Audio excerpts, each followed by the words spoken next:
When a nation declares high alert, it does not do so out of impulse. It does so because the stakes have risen to a level where hesitation can no longer be tolerated. Russia has moved into a posture that signals readiness, vigilance, and a clear message to those who would test its resolve. This is not rhetoric, this is not theater, this is the language of survival in a world where power is the final arbiter. NATO has not remained idle. Its actions, measured yet unmistakable, have pushed the balance into a sharper edge. What we are witnessing is not simply a contest of words, but the maneuvering of forces, the alignment of strategies, and the positioning of wills. The significance of this moment lies not just in the geography of the conflict, but in the psychology of deterrence. Who blinks first, who hesitates, who miscalculates? That is what will determine the trajectory of what comes next. War is not declared in a single stroke. It builds in layers, military movements, high alerts, diplomatic warnings. All of them are steps in a deadly dance. When NATO acts, Russia interprets. When Russia responds, NATO recalculates. This cycle of action and counteraction is not sustainable without risk. The question before us is not whether tensions exist, but whether they can be contained. And history teaches us that containment often collapses when pride, fear, and mistrust outweigh logic. Every soldier positioned near the frontier, every missile placed on standby, every naval fleet deployed is not simply hardware, it is a statement of intent. It is a signal to the world that the line has been drawn, and that line will be defended. The danger is not only in the clash of arms, but in the misinterpretation of signals. One nation sees defense, the other perceives provocation. One prepares for deterrence, the other sees preparation for attack.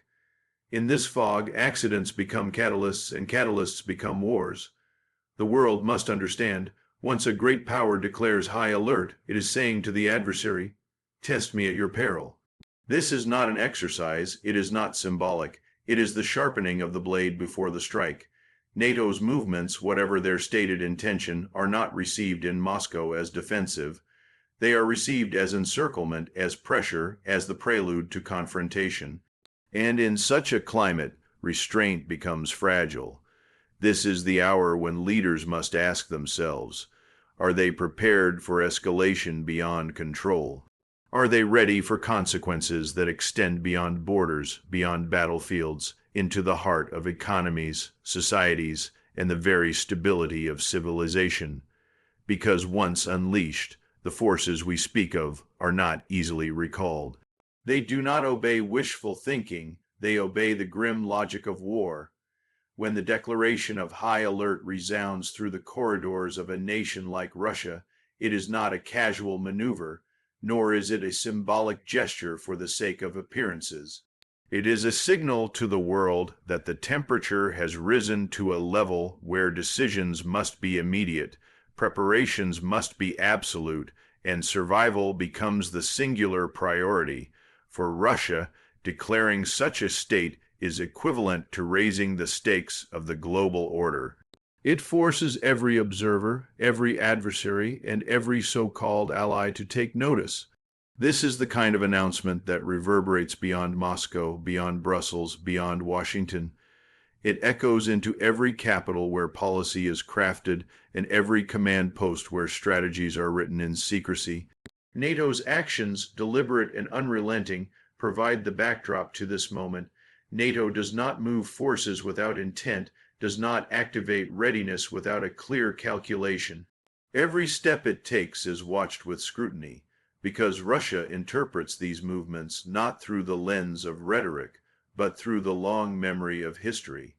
And history has taught Russia that encirclement, pressure, and alliances forming against it always precede confrontation. So when NATO shifts, Russia answers not out of vanity, not out of theatrics, but because the balance of deterrence demands it. The battlefield, though not yet lit by the flames of war, is already forming in the shadows. Soldiers on alert, weapons loaded but not yet fired, fleets moving into strategic positions. All of these things create a theater where the first spark can ignite a firestorm. The tragedy of our time is that this spark may not even be deliberate. It could be an accident, a misinterpretation, a single jet crossing a border by mistake, a single shot fired without authorization. In a world armed with the power of modern militaries, that small mistake can cascade into a chain reaction beyond control. Let us understand what it means for a great power to elevate its readiness. It means command structures are tightened. It means forces are repositioned. It means strategic assets, those weapons that are rarely mentioned but always present, are placed closer to the decision to use them. For Russia, this is not an empty proclamation. It is a reminder to NATO and to the West that there are limits, and those limits will be enforced with all the might at its disposal. NATO, for its part, frames its actions as defensive, as protective of its member states, as ensuring the security of its borders.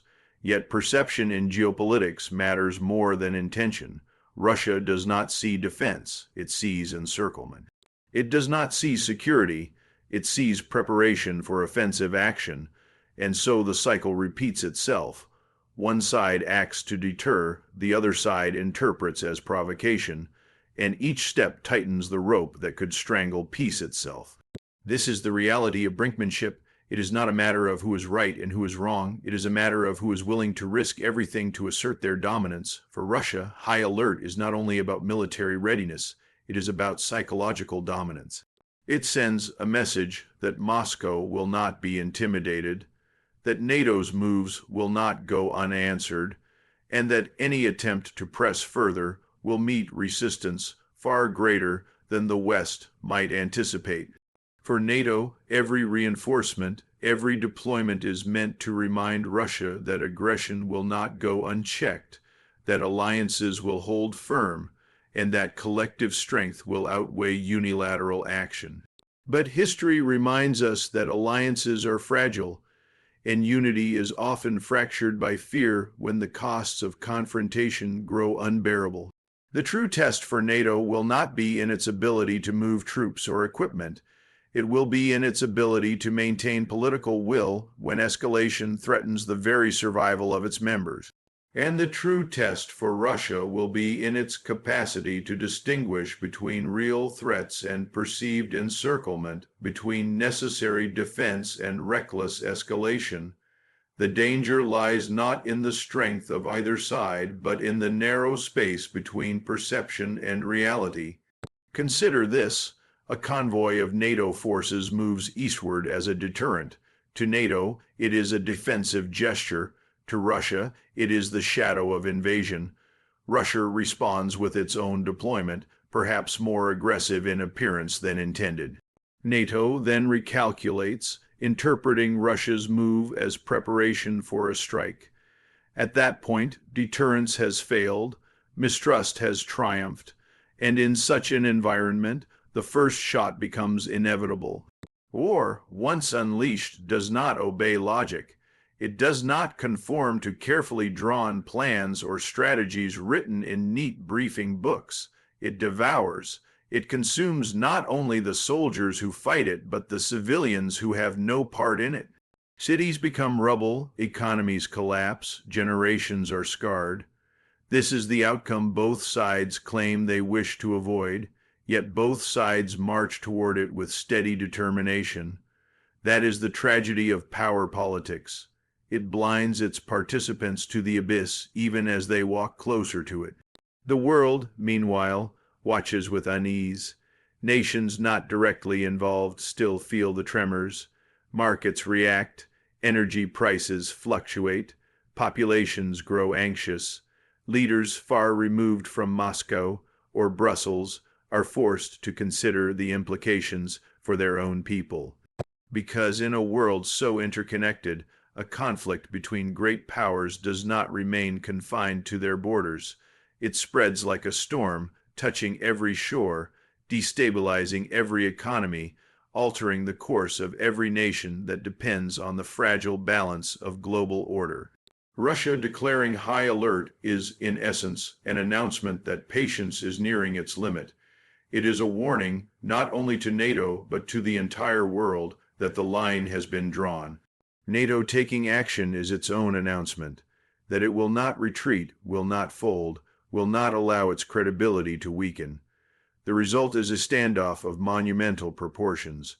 Neither side can easily step back without losing face, without appearing weak, without emboldening the other. And so both remain locked in a posture where escalation becomes not only possible, but likely. It is in moments like this that leadership is tested most severely. Leaders must weigh the cost of confrontation against the humiliation of restraint. They must decide whether pride is worth the price of blood, whether security is worth the price of devastation, whether deterrence is worth the price of annihilation. These are not easy questions, but they are the questions upon which the fate of nations rests. As the days pass, as the alerts remain high and the actions continue, the window for de-escalation narrows. Every day that Russia remains on high alert increases the chance of a miscalculation. Every day that NATO reinforces its positions increases the possibility of misinterpretation. The clock does not pause, and the world moves ever closer to a point where words will no longer be enough. Let no one be mistaken. The weapons at play are not the rifles of past wars. They are not the cannons of history's battles. They are weapons of such destructive power that their use would alter the very fabric of civilization. Nuclear arsenals, long-range missiles, advanced air systems. These are the tools available to both sides. And while no leader may wish to use them, the danger lies in the momentum of conflict pulling them toward decisions they once thought unthinkable. The people of the world must understand that this is not a distant conflict confined to news headlines. It is not a game played by generals on maps. It is the very real possibility of a confrontation that could shatter the stability of the entire globe. Every citizen, whether in Europe, Asia, or beyond, has a stake in whether restraint prevails or escalation dominates. Because once war begins at this level, there are no spectators, only participants, willing or unwilling. Russia's high alert is a signal of readiness, but it is also a test. NATO's action is a show of strength, but it is also a gamble. The outcome of this standoff depends not only on military capability, but on the wisdom, patience, and clarity of those who stand at the helm of power. Should they fail to measure their steps carefully, the cost will not be theirs alone. It will be paid by generations yet unborn. The world waits, holding its breath, knowing that at this very moment, decisions are being made in command rooms and offices that could determine the course of history. War is not inevitable, but neither is peace guaranteed. What hangs in the balance is the future itself, suspended between the warnings of Russia and the actions of NATO, between the pride of nations and the survival of humanity. This is where we stand, on the edge of confrontation, with the shadow of war looming larger each day.